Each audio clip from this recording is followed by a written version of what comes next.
Hello বন্ধুরা, শুভরাত্রি শুরু করতে চলে আসলাম। তোমাদের সঙ্গে সন্ধ্যায় আমি একটা চায়ের রেমেডি দেখিয়েছিলাম এবং সেটা আমি রোজকার খাই। তারপরে বললাম আমার কিছু কাজ আছে সেলাইয়ের, সেই কাজগুলো আপাতত এখনও করে চলেছি। তার মধ্যে একটু রাতে রান্না করে আসলাম। কাজ বলতে পুরনো কিছু চাদর ছিল, সেই চাদরগুলো ডবল ভাঁজ করে দুটো একসঙ্গে জোড়া লাগিয়ে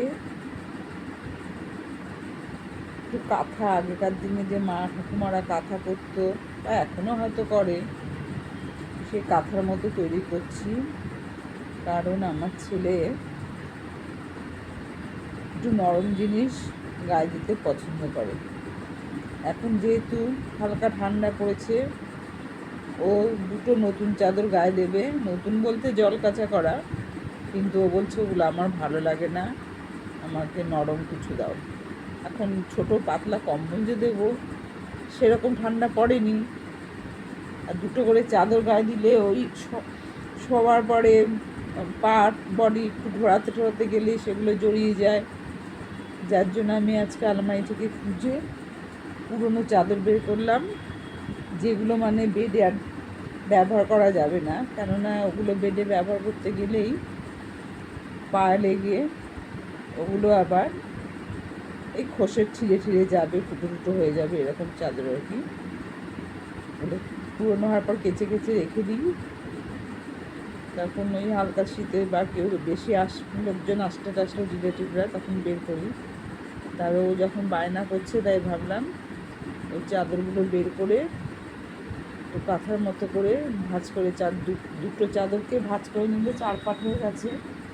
সিঙ্গেলভাবে গায়ে দিতে কোনো প্রবলেম হবে না, আর নরমও আছে যেহেতু ব্যবহার করা পুরনো, তাই জন্য ওইগুলো একটু কাঁথার মতো হালকা করে প্রত্যেকটারই 4 পাশ সেলাই করে মিডিল দিয়ে, কাঁথার মতো এত সুন্দর করে সেলাই আমি দিচ্ছি না, ওই 4 পাশ সবগুলোর মাথা মুড়ে সেলাই করে মিডিল দিয়ে অল্প অল্প করে টেনে দিচ্ছি, যেন গায়ে দিলে খুলে এলোমেলো না হয়ে যায়। সেসবই ব্যবহার করবে, ওই জন্য করে দিচ্ছি। তাই জন্য তোমাদের একটু দেখিয়ে দিলাম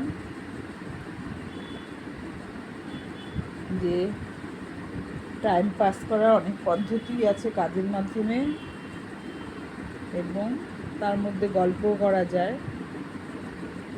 গল্প করলে একসঙ্গে অনেক কিছুই করা যায় চেষ্টা থাকলে। তা আমি যদিও ততটা পারদর্শী নই, ওই একটু আধটু চেষ্টা করে যাচ্ছি আর কি। সেই হিসাবে তোমাদের সঙ্গে একটু বললাম কি করছি এখন। অনেকক্ষণ তো ঘরে রয়েছি, আর এখন ওই যে যে কাজটা চলছে বাড়ি এসে বিএলওরা আসবে, সেই জন্য বাড়ি থেকে সরাও যাচ্ছে না, কখন আসে। আর আমাদের যেতে টপ ফ্লোর, উঠে এসে ওরা যদি ঘুরে যায় একবার, ওদেরও কষ্ট, আমারও একটা চিন্তা থাকবে আবার কবে আসবে না আসবে, আবার কোথা থেকে পাবো না পাবো।